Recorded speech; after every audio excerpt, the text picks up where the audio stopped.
Alright, y'all, Puddin' here. Yeah, I'm a little awkward in an awkward position. So I'm kind of laying down underneath the RV, and I'm going to be trying to change out this stabilizer jack. But I kind of want to film it so that way you guys see what's going on. And I'm going to turn the camera around right now so you can see what I'm dealing with and how they put this thing on. Alright, if you notice here, there's bolts, and they put self-tapping screws in here, and that's all they mounted this with, and it should be good enough. I'm going to try to hopefully reuse those when I put the new ones on. I'm hoping I'll have room for it. I'm not sure, but like I said, this thing is bent to all to hell, and there is no saving it, so I've just got to take it off and trash it. So I'm going to try to do this and video it. I don't know how well it's going to work, but we're going to try it.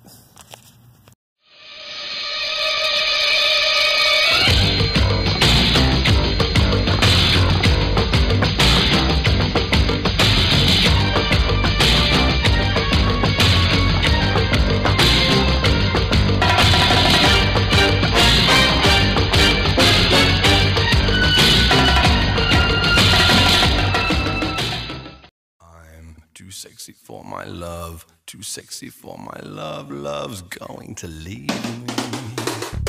I'm too sexy for my cat, too sexy for my cat, poor pussy cat. I'm too sexy for my love, love's going to leave me. And I'm too sexy for this song.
And that, my fellow YouTubers and subscribers, that's how you put on a stabilizer jack.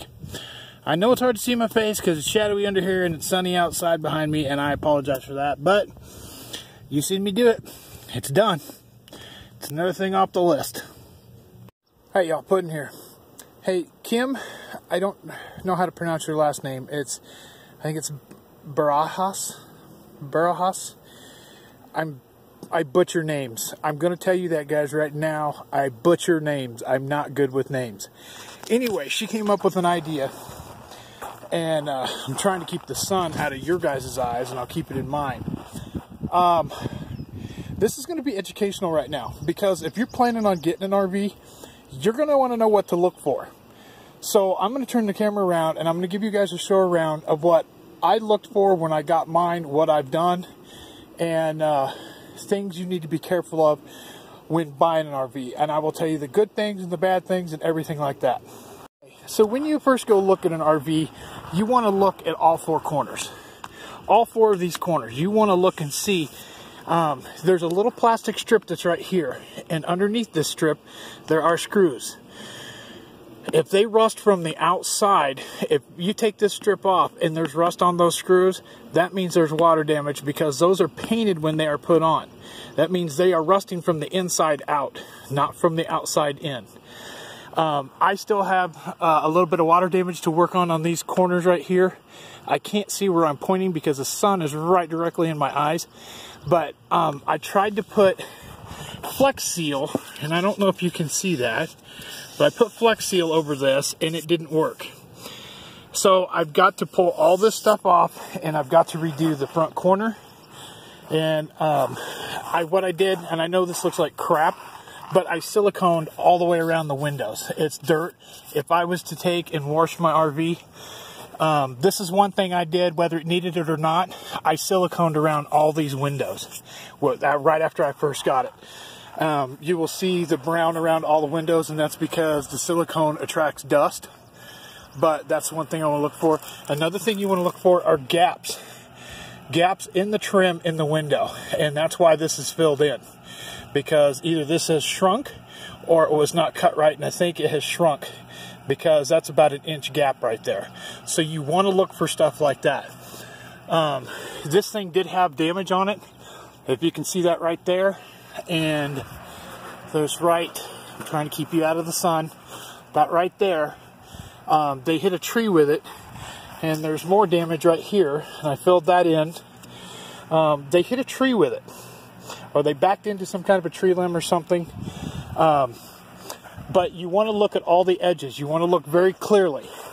When I first got this, as you can tell, I re-siliconed this whole freaking back corner.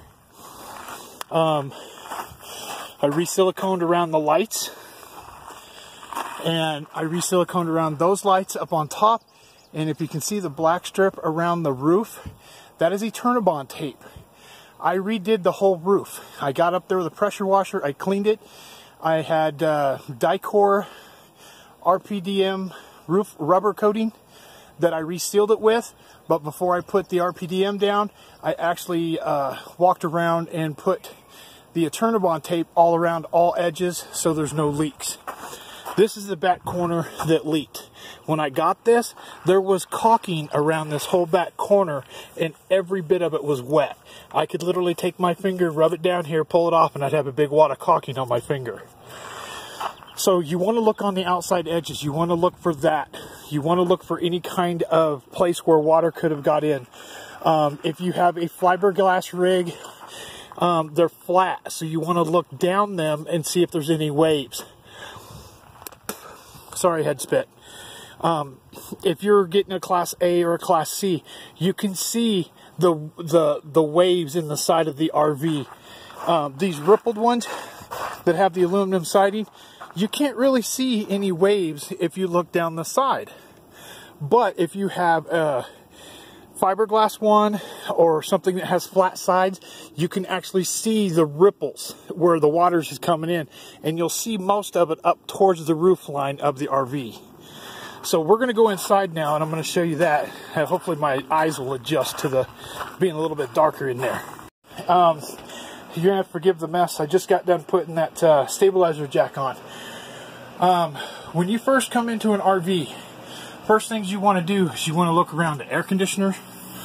You want to look around lights. You want to look around these. And I know you're not going to like this, but you get to see my toilet. You want to look around these vents. You want to look for any kind of water damage around here, or anything that's discolored around here. That's what you want to do. Another thing you want to do, which I didn't do on this because there were bunk beds in here, was you take your hand up on the wall and you press. You go on the edges and you press and you find and see if there's any weak spots. If there are any weak spots, that means there is damage there. Another thing that you're going to want to do is, like here, there's lights in here. You want to look around your TV antenna crank. You want to look around that to see if there's any damage there. You want to look around the windows to see if there's any discoloration around the windows. You want to look in your closets. I'm not climbing over my bed right now to look in the closets, but you want to look in the closets. You want to take your hands inside the closet and you want to press against the wall on the outside edge to see if there's any kind of softness. And sorry, I am sweating my butt off and breathing heavy. And I noticed that the other day I was breathing heavy into the phone. But this is what you want to do. When you go to look at one, you want to go around all the edges. The good things about this RV, hang on, let me turn the camera around. For being a fat man, I sweat a lot. Holy crap. Whew. Okay, the good things about this RV that really attracted me to it, was the condition on the inside. I didn't see a lot of wear and tear. And what I mean by that, if you look at the cushions, you can see if there's wear and tear on those cushions.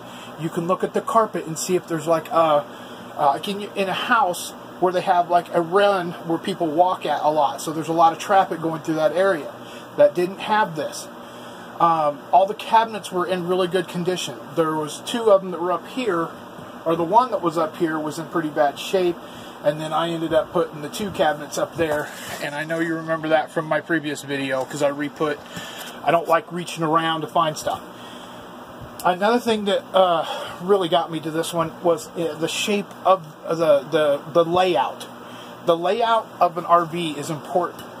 Now, because you can go into any RV and the layouts are all going to be different.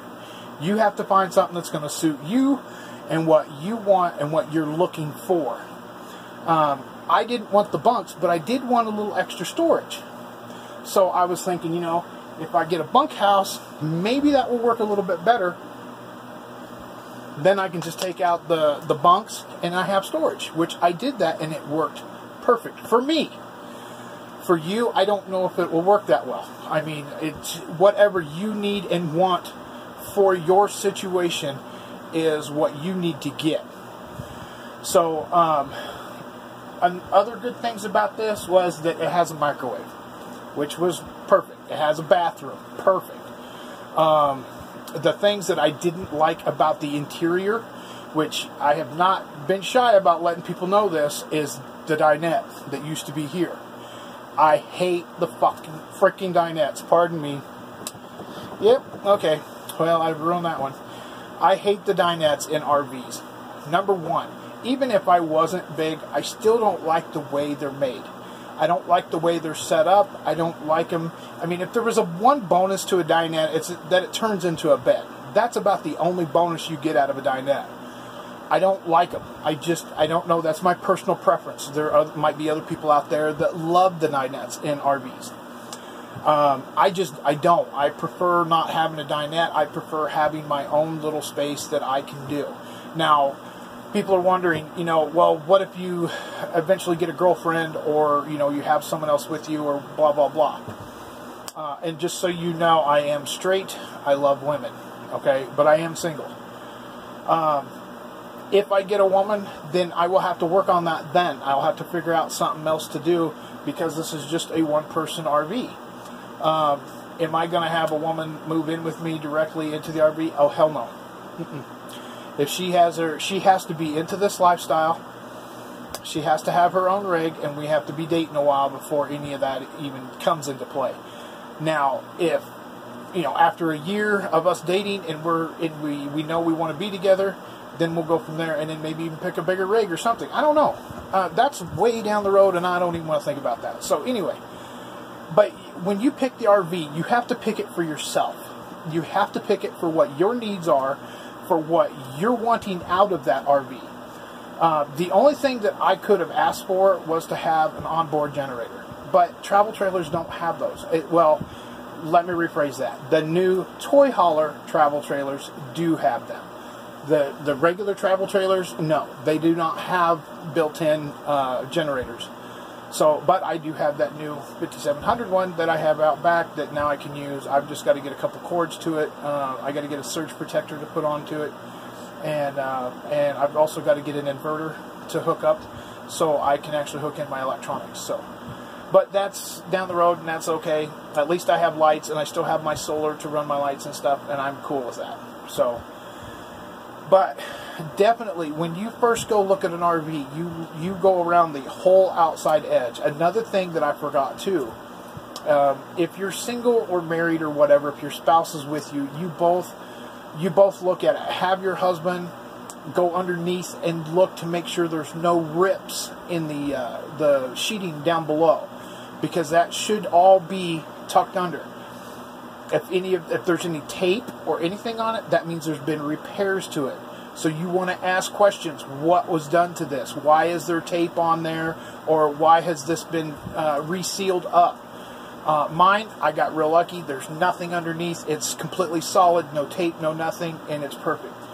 I've not had any water damage in here as far as the water lines go. Like I said, there was water damage in that back corner, and I do have a little bit in the bedroom in those corner cabinets. But I know for a fact that I have to reseal that because the Flex Seal did not work. It bubbled up on the silicone. So, that's my screw up, and I learned that the hard way. And trust me, I'm learning stuff the hard way because I don't have a lot of people that's going to help teach me how to do this. So, I'm really, how do I put this? I'm kind of learning it the expensive way, which I didn't really want to do. But that's okay. It's a learning curve. Now, if I can do something to help someone else save money and not have it be so bad for them, then yes, I've done something, I've accomplished something, and I've made someone else's life a lot easier and a little less expensive. So, if you have any questions, oh, and another thing on this, hang on. If you have any questions, or my furnace, when I first got this place, it worked. But it went out. And I'm kind of glad it went out because I don't like the furnaces in here. Now, there's two reasons why I don't. Number one, they use a lot of propane and they use a lot of electricity. Number two, they don't heat like they're supposed to. So, I just don't like them. I've got a little buddy, Mr. Buddy, that's like 12 years old that my buddy had gave me out of the kindness of his heart. Matthew Morgan, you're the man. I love you to death, brother. And I got a lot of good use out of that in this past winter. So, God bless you and thank you. But I use a little buddy. I do want to upgrade to a Wave 3, which uses a lot less propane, but that's in the future, and they're like $200 and some. So, I'm not worried about it in the next couple of years. You know, maybe down the road when I can get some money saved up, then yeah, maybe I'll get one. But right now, the Mr. Buddy works just fine. I have no problem with it. Make sure the kitchen is exactly how you want it. Mine has a 3-burner stove. There are instances where some of them have a 4-burner stove. And I wanted to make sure mine has an oven. Mine has an oven, and that's what I wanted that too because I like making my chicken enchiladas. So, now I've run into a couple issues with cabinets. My cabinet that's underneath my sink, I'm going to turn this around, I'm going to show you, so that way you can see this. Be able to see this or not. See this cabinet, this drawer? Okay, when I pull this drawer out, it goes around my sink.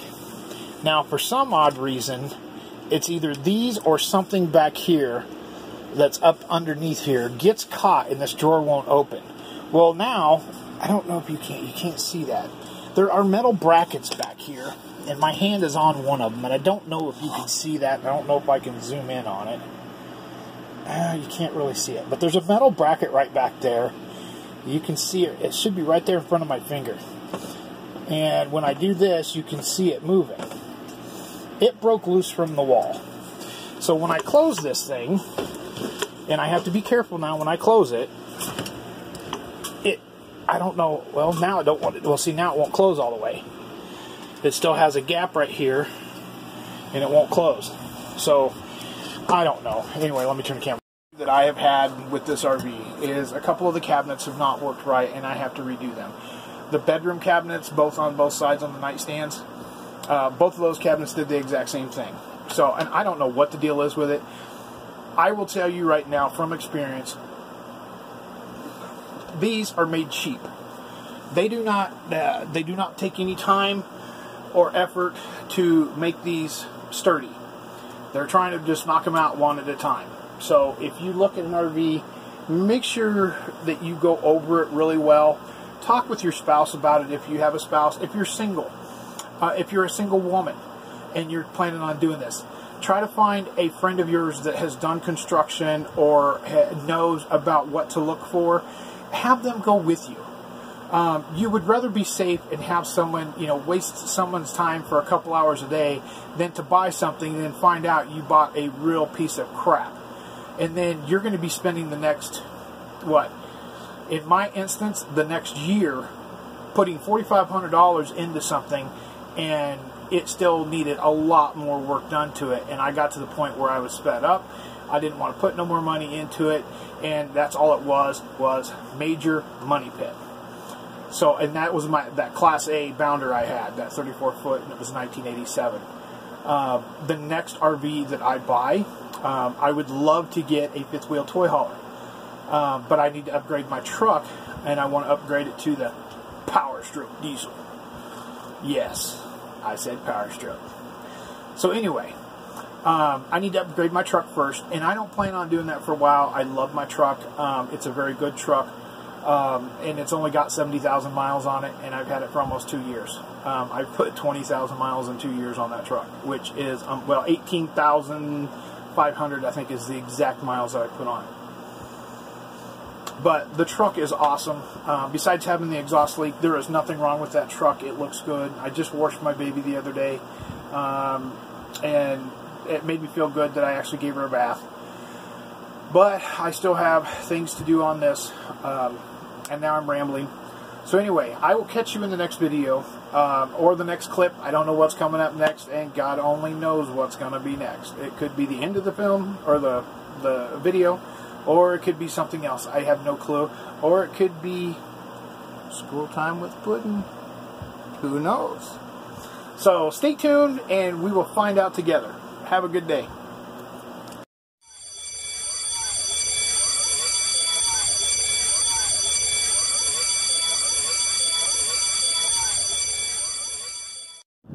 Alright, y'all. It is school time with pudding. Now sit down in your seats. Be quiet before I have to use this on your heinies. Alright, anyway. Alright, so maybe it didn't work out that well.